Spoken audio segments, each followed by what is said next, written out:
In the year 1232, the Mongol forces found themselves positioned before the formidable walls of Qiong, the capital city of the Jin dynasty. For decades, their military might had swept across every land they encountered, leaving a trail of conquered territories.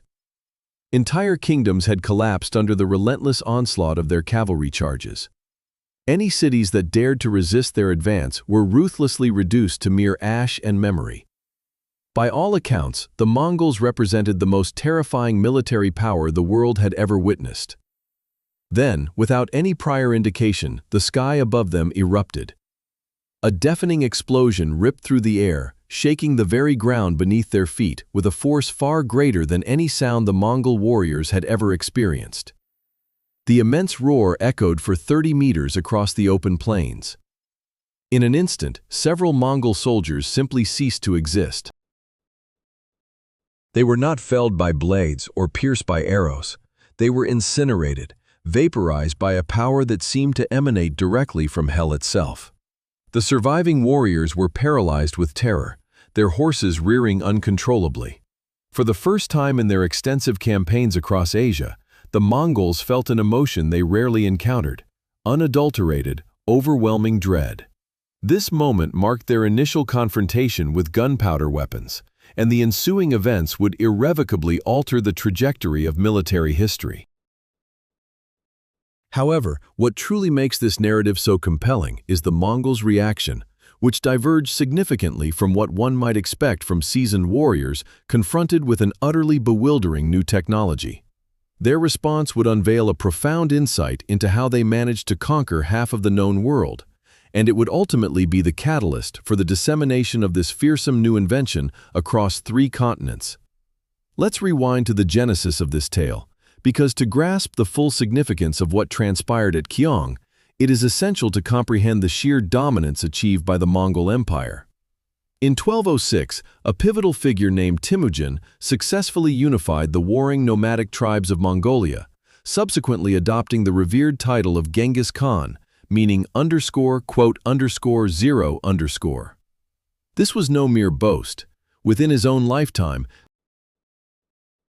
he and his armies would forge an empire that stretched from the Korean peninsula to Eastern Europe, surpassing the territorial expanse of Rome at its zenith. The Mongol war machine was renowned for its chilling efficiency. Their mounted archers possessed the skill to launch arrows with lethal precision, even while galloping at full speed. They were capable of covering distances of 100 miles in a single day, often appearing in places their adversaries least anticipated. Their intelligence networks were so advanced that they frequently possessed more detailed knowledge about enemy defenses than the defenders themselves. Yet, it was their progressive stance on innovation that truly differentiated the Mongols. They were not bound by rigid traditions. When a beneficial technique or technological advancement was encountered, they swiftly assimilated it. They actively recruited engineers from every conquered land, learning advanced siege tactics from Chinese specialists, adopting Syrian metallurgical practices, and integrating Persian administrative frameworks. This adaptability, though unrecognized at the time, was their true secret weapon, and they would soon need it. By 1211, Genghis Khan had turned his strategic gaze toward the Jin dynasty, which held sway over northern China. The Jin people, originally Jurchen, had themselves wrested this territory from the Chinese Song dynasty decades prior. They presented formidable opposition, boasting robust fortifications and sophisticated technology inherited from Chinese civilization. While the Mongols triumphed in numerous open-field engagements, the heavily fortified cities posed a significant challenge. This is where the Mongols made a critical strategic decision. They began to recruit Chinese siege engineers, either through desertion or capture, integrating them and their invaluable knowledge of catapults, battering rams, and other complex siege machinery into their ranks. In the early stages of the Jin campaign, from 1211 to approximately 1230, there is no definitive historical record indicating that the Mongols encountered gunpowder weapons on any substantial scale. They were consistently securing victories and had no reason to suspect that the Jin possessed a weapon fundamentally different from anything they had previously encountered. To truly appreciate the nature of the challenge the Mongols were about to face, we must delve into one of history's most peculiar inventions. Gunpowder was not the brainchild of military engineers seeking to create superior weaponry. Instead, it was serendipitously discovered by Taoist alchemists who were earnestly pursuing the elixir of eternal life. Ponder the profound irony of this for a moment. Individuals dedicated to achieving immortality inadvertently spawned the most lethal invention in human history. During the Tang dynasty in the 9th century, these alchemists meticulously blended various chemicals in their pursuit of spiritual enlightenment and extended life. They combined saltpeter, sulfur, and charcoal in differing proportions, and the resulting reactions were, quite literally, explosive. A Taoist text from the mid-9th century explicitly cautions alchemists against mixing these particular substances, warning that, quote, 1. The Chinese referred to this perilous concoction as huo yao, which translates to, quote, 2, or, quote, 3. Initially, gunpowder's primary application was in entertainment, manifesting as fireworks at the imperial court and pyrotechnic spectacles designed to astound audiences. However, military strategists soon recognized its immense potential. During the Song dynasty's reign over southern China, military engineers embarked on the development of weaponry harnessing gunpowder's formidable characteristics. Initially, their goal wasn't explosive power. Instead, they concentrated on gunpowder's incendiary prowess, its capacity to produce intense, inextinguishable flames. The earliest applications of gunpowder in warfare were fire arrows, precisely as their name suggests, arrows equipped with small gunpowder packets designed to set enemy structures ablaze. This was followed by the invention of the fire lance, essentially a spear or staff topped with a bamboo or metal tube packed with gunpowder. When ignited, this device could project flames up to 10 feet or more from its tip. Imagine confronting such a weapon in close quarters, a device capable of incinerating you before you could close to sword-fighting range. By 1044, an imperial official authored a military treatise titled the Wu Jing Zong Yao, which presented the first documented gunpowder formulas and descriptions of various explosive armaments. These included bombs with wonderfully intimidating names, such as the 10,000 fire-flying sand magic bomb and the burning heaven, fierce fire, unstoppable bomb. However, these early iterations utilized pliable casings made from bamboo or paper. While certainly terrifying, they were not yet decisive instruments of war. The true turning point arrived in the 12th and early 13th centuries, when engineers from the Jin and Song dynasties created iron bombs. This innovation fundamentally altered warfare. The metallic enclosure could withstand significantly greater pressure before bursting, leading to a far more potent detonation. When these bombs exploded, they didn't merely generate fire and smoke, they unleashed devastating shrapnel capable of lacerating both armor and flesh. The most terrifying of these weapons was known as the .7, which translates to .8. According to the authoritative history of the Jin dynasty, these bombs were detailed as iron vessels filled with gunpowder. Upon ignition and discharge, they would explode with a thunderous roar audible for 100 li, scorching an area exceeding half a mu, with the fire even capable of penetrating iron armor. For context, 100 li is approximately 30 miles, and half a mu is roughly 1/6 of an acre. These were not mere firecrackers. They were the medieval equivalent of combined hand grenades and artillery shells. In 1231, just a year preceding the siege of Kaifeng, these _9_ saw their first deployment in combat when a Jin general utilized them against a Mongol warship, utterly demolishing it. The Mongols had encountered gunpowder weapons before, but they had not yet fully grasped the true destructive potential they faced. That realization was about to strike with cataclysmic force. Let us set the scene. It is April 1232, and the Mongol army, spearheaded by the brilliant General Subutai and Genghis Khan's son Tolui, had completely encircled Kaifeng. The Mongols pursued conquest with relentless thoroughness. They constructed over 100 kilometers of intricate fortifications around the city, including stockades, watchtowers, trenches, and guardhouses. Chinese captives, men, women, and children, were compelled to transport supplies and fill in moats. Within the city walls, 300,000 Jin defenders braced themselves for what they knew would be a brutal siege. The Mongols exuded confidence, and why wouldn't they? They had an undefeated record in taking any city they committed to conquering. Their siege engines were prepared, their forces strategically positioned. They even had Chinese engineers within their ranks now, men privy to the secrets of Kongcheng. When they commenced their assault, launching stones and arrows at the walls, they anticipated the customary defense: arrows, boiling oil, and desperate sallies by the besieged. What they encountered instead was an absolute inferno. Jin scholar Liu Qi, a survivor of the siege, documented the events in his memoirs.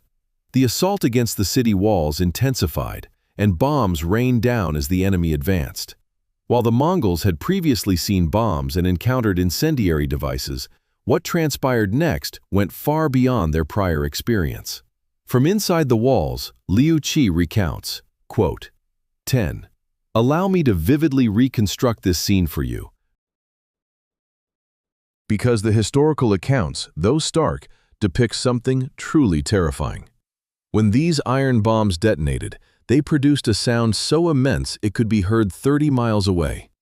The accompanying flash of light was blinding, and the concussion wave could knock men off their feet. As for the blast itself, Liu Qi's description is chilling in its starkness. Men were turned into ashes. They were not merely killed or wounded, they were obliterated. The official Jin history elaborates on the bomb's effects. Quote 12. Consider the implications of this. The Mongols wore armor designed to repel arrows and sword strikes, but it proved useless. The combined explosive force and burning gunpowder could tear right through metal. 3 centuries following their invention, an ancient cache of these explosive devices was unearthed by Hang Chun, a Ming official. He characterized them as iron vessels, resembling an enclosed rice bowl, featuring a singular opening at the top, just wide enough to admit a finger. This small aperture served as the insertion point for the fuse. Such a rudimentary design, yet capable of generating such cataclysmic outcomes. However, the Mongol response to these weapons truly captivates. They did not succumb to immediate panic or initiate a full retreat. While undoubtedly astonished, historical accounts confirm that this was an unprecedented threat. Their horses recoiled and bolted, and warriors renowned for their unwavering courage in battle displayed hesitation. Nevertheless, shock does not equate to defeat. It was at this juncture that the extraordinary brilliance of the Mongol military mind became evident. Following the initial barrage, Mongol commanders convened to assess the predicament. They proceeded as all exceptional military leaders do. They meticulously analyzed the challenge. They scrutinized the bomb's effects, meticulously charting their range and deployment strategies, ultimately formulating a countermeasure. The Mongols engineered elaborate protective screens fashioned from oxhide, several inches thick, which they deployed to safeguard their siege engineers. These engineers advanced directly towards the city walls, utilizing these leather screens as mobile bulwarks, and commenced the excavation of protective niches at the base of the fortifications. Their objective was to compromise the structural integrity of the wall's foundations, inducing their collapse. For a period, this tactic proved successful. The leather screens offered surprising resilience against conventional armaments, enabling the Mongol engineers to reach the walls and commence their destructive work. Yet, the Jin defenders were quick to adapt. According to official Jin chronicles, they affixed iron cords to their, quote, 13 people. These bombs were then systematically lowered down the walls, and upon reaching the positions where the miners were operating, they were detonated. The resulting explosions obliterated the excavators and their leather screens without a trace. It is crucial to appreciate the psychological warfare at play here. Envision yourself as a Mongol warrior, having conquered lands stretching from China to Persia. You have encountered every conceivable weapon: spears, swords, arrows, and cavalry charges. Now, you are instructed to huddle beneath a leather screen while the adversary suspends iron bombs from above on chains. Bombs capable of incinerating you and everyone nearby upon detonation. Would you comply? The Mongols did, for discipline within their army was absolute. However, for the first time, that unwavering discipline was being tested by profound terror. The Jin possessed a second gunpowder weapon that instilled even greater fear in the Mongols: the fire lance. This device comprised either a bamboo or metal tube filled with gunpowder and affixed to a spear. When ignited, it projected flames over 10 feet from its tip. One historical record describes each soldier carrying a small iron pot containing fire, presumably hot coals. When battle commenced, flames would erupt from the lance's front, exceeding 10 feet in length. Crucially, the tube itself was not consumed once the gunpowder was expended. A revealing detail from historical records indicates that while Mongol soldiers typically held most Jin weaponry in contempt, they reportedly harbored immense dread for the flying fire lance and the heaven-shaking thunder bomb. This is truly remarkable. The Mongols, who had confronted everything from war elephants to Greek fire, and who had forged the largest empire in history up to that point, unequivocally feared these two gunpowder armaments above all others. Kaifeng endured a siege lasting an entire year. Hundreds of thousands perished, primarily from starvation rather than direct combat. The Jin emperor ultimately fled, and in May 1233, the city finally capitulated. Yet from the Mongol perspective, this siege differed significantly from all their previous conquests. They had not simply overcome the defenders through superior tactics and bravery.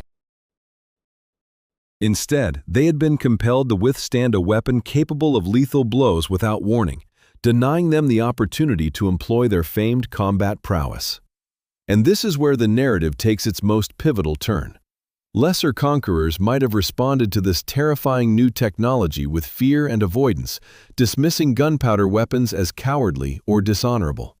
The Mongols, however, chose the opposite path.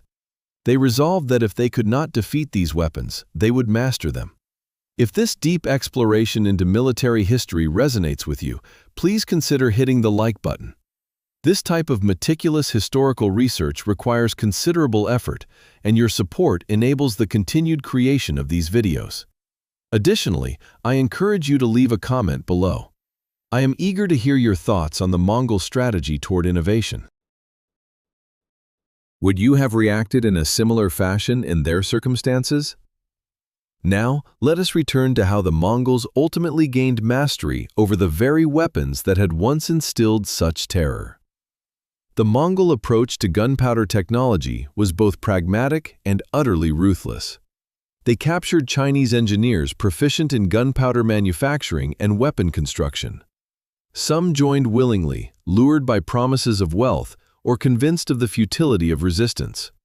Others, due to their invaluable specialized knowledge, found themselves compelled into service. The Mongols, pragmatically focused on outcomes, exhibited no compunctions about their methods of acquiring expertise. Historical accounts confirm that by the time of the Kaifeng siege, the Mongols were themselves employing gunpowder armaments. Louis's memoirs document bombs falling from both sides during the assault. The Mongols had evidently mastered the production of their own explosive projectiles and their deployment via catapults. This progression transcended mere imitation. It marked the genesis of a sustained process of adoption and refinement that would characterize Mongol gunpowder utilization for decades. Following the collapse of the Jin dynasty in 1234, the Mongols turned their attention to the Song dynasty, which governed southern China. The Song, even more advanced in gunpowder technology than the Jin, had honed their weaponry over decades of research and conflict. Their arsenal included rockets, enhanced bombs, more potent fire lances, and potentially even rudimentary forms of true guns, tubes that harnessed gunpowder's explosive force to propel projectiles rather than just flames. One might anticipate that the Mongols, having gleaned previous lessons, would approach the song with greater caution. Instead, they initiated what would become one of their history's longest and most brutal campaigns. It spanned 45 years, from 1235 to 1279, for them to fully subjugate the Song dynasty. To contextualize this, the Mongols conquered most of Russia, Eastern Europe, and Central Asia in a shorter time frame than it took to overpower southern China. Gunpowder weapons were pivotal to this obstinate resistance. A particularly illustrative siege demonstrates the extent of Mongol learning. From 1268 to 1273, they laid siege to the twin fortress cities of Shangyang and Fanch, which secured the passage towards the Yangtze River to the south. This 5-year siege ranks among the longest recorded in world history. Both factions extensively utilized gunpowder weapons.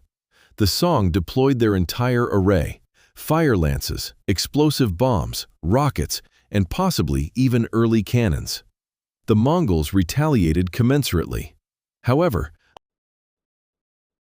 they also demonstrated innovative thinking by enlisting 2 Muslim engineers, one from Persia and one from Syria, who assisted them in constructing improved counterweight trebuchets.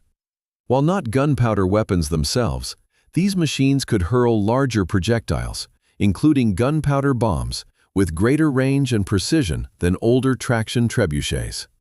One report recounts that when these devices discharged, quote 16, the Mongols thus integrated traditional siege engineering with gunpowder weaponry, forging a hybridized strategy that leveraged both technologies.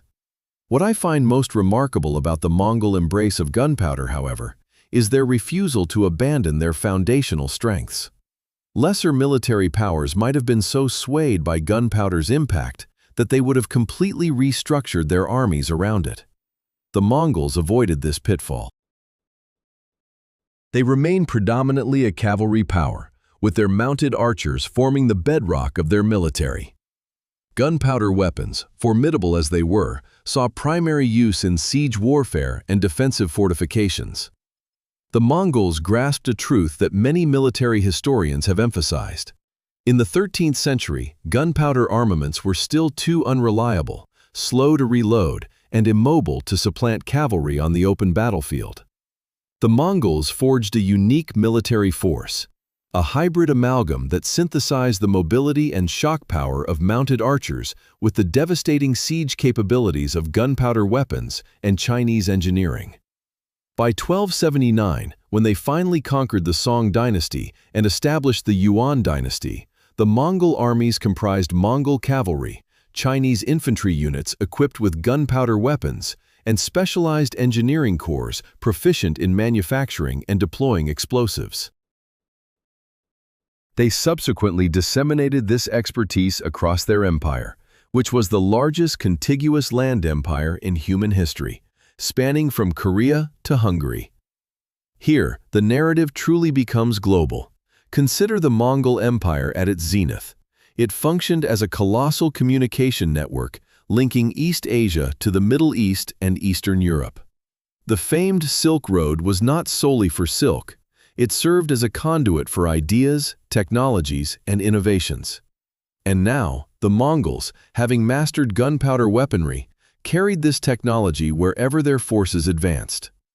When the Mongols invaded Japan in 1274 and again in 1281, they introduced gunpowder weapons. Japanese historical sources, particularly illustrated scrolls from that era, vividly depict Mongol soldiers employing explosive bombs against samurai warriors. The samurai, having never encountered such weaponry, described them with a mixture of awe and terror. Source language: English. A renowned scroll vividly depicts a Mongol bomb detonating amidst Japanese defenders, its powerful blast rendered with striking artistic clarity. Evidence for the Mongol transmission of gunpowder knowledge into the Middle East emerges from Arabic texts dating back to the late 13th century. Around 1280, an Arab engineer named Hassan Alama authored a military manual containing gunpowder recipes and descriptions of various armaments. His intriguing terminology stands out. He refers to saltpeter as Chinese snow and calls rockets Chinese arrows. The Arabic term for gunpowder, barud, and the Persian daru are direct linguistic translations of the Chinese huoyao, meaning fire drug. This strong linguistic correlation indicates a direct transfer of knowledge from Chinese engineers serving the Mongol Empire. In Eastern Europe, there's a fascinating, though disputed, indication of Mongol gunpowder weapons. During the Battle of Legnica in Poland in April 1241, Mongol forces reportedly deployed a mysterious device that generated a thick, foul-smelling smokescreen.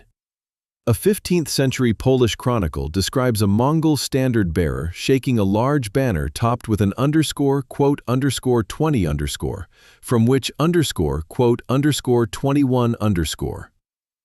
Some historians, notably Stephen Hall, have posited that this could have been a gunpowder-based smoke weapon. While not conclusive, the evidence is certainly thought-provoking. What is certain is that by the close of the 13th century and the dawn of the 14th century, gunpowder expertise had disseminated across Eurasia. European sources mention gunpowder as early as 1267, when Roger Bacon discussed it in his Opus Majus. By the 1320s, illustrations in European manuscripts clearly depict gunpowder weaponry, including cannons and early firearms. The Mongol conquests were not the sole catalyst for spreading gunpowder technology, yet they undeniably played a pivotal role in accelerating its transmission throughout 3 continents. Here's an aspect that often receives less consideration than it merits. The Mongols actively fostered the further advancement of gunpowder weapons after establishing the Yuan dynasty in China. They didn't merely preserve existing knowledge, they spurred innovation. Throughout the 13th and 14th centuries, Chinese engineers under Mongol authority developed increasingly potent bombs with names reminiscent of video game titles, such as the quote 22 and the quote 23. They pioneered the first true rockets, which saw combat use from the mid-13th century onwards. They experimented with more powerful gunpowder formulations and began crafting weapons specifically designed to propel projectiles rather than just flames, the precursors of modern guns and cannons. The Yuan dynasty committed significant resources to gunpowder research and development. This was not solely for military advantage. The Mongols understood, perhaps more acutely than any previous empire, that technological superiority acted as a force multiplier. Despite potentially being outnumbered by their Chinese subjects, advanced military technology helped them maintain dominance. This leads us to one of history's great ironies, a point I believe is often underemphasized in conventional historical accounts. By the 16th century, European powers had embraced gunpowder technology and expanded upon it in ways unimaginable to the Chinese, and even the Mongols. Europeans developed superior metallurgy for cannon casting and devised more efficient gunpowder formulas through a process called corning, which significantly boosted its explosive force. They created standardized firearms that could be mass-produced and supplied to vast armies. Their entire military apparatus became centered around gunpowder weaponry, a development the Mongols never fully achieved. Then, in the 19th century, European powers, armed with contemporary firearms, invaded China, the very civilization that had invented gunpowder over a millennium prior. During the Opium Wars, British forces, equipped with advanced rifles and artillery, decisively defeated Chinese armies still largely relying on traditional armaments. The technology that originated in China, spread by the Mongols, and had terrified Mongol warriors at Kaifeng in 1232, ultimately returned to devastate its birthplace. I find this reversal profoundly significant. It serves as a potent reminder that being the first to possess a technology does not ensure a lasting advantage. Innovation is an ongoing process. While the Chinese invented gunpowder and developed the initial gunpowder weapons, they did not sustain the pace of innovation that Europeans eventually did. The reasons for this are intricate and continue to be debated among historians, with some pointing to China's extended period of relative peace after 1760 as a factor that reduced the military impetus for innovation. Some scholars point to differing cultural perspectives toward traders and craftsmen, or debate the influence of Confucianism versus European scientific traditions. However, I propose that the Mongol case offers a distinct and enduring lesson. The Mongols' success stemmed not from invention. They neither conceived the composite bow, which was a steppe inheritance, nor did they originate siege warfare or gunpowder. Their triumph was rooted in their eagerness to embrace, modify, and assimilate any technology or method that offered an edge. They harbored no cultural prejudices against learning from adversaries. The origin of an idea, be it from Chinese engineers, Persian metallurgists, or Syrian architects, was irrelevant to them. If it functioned, they adopted it. This contrasts sharply with China's approach to gunpowder. Despite inventing and developing potent weapons, the Chinese never centered their military system around gunpowder. This was partly pragmatic. China's conflicts often occurred in the rice paddies and mountainous regions of the south, terrains where cavalry and conventional weapons remained effective. Yet, it was also partly cultural. A certain disdain for gunpowder weapons permeated traditional Chinese military thought. They were loud, messy, and appeared to reduce warfare to crude mechanical force rather than emphasizing skill and bravery. The Mongols, conversely, had no such reservations. Upon their initial encounter with gunpowder weapons at Kaifeng, witnessing their warriors incinerated, they did not retreat into traditionalism. They didn't deem gunpowder dishonorable or insist that true warriors should wield solely swords and bows. Instead, their reaction was, quote, "And master it, they did." So, let's revisit the initial query. How did the Mongols react to their first confrontation with gunpowder? The answer unfolds in 4 stages, and grasping them reveals crucial insights into why the Mongols succeeded where numerous others faltered. Firstly, there was profound, genuine shock and terror. Historical records confirm this unequivocally.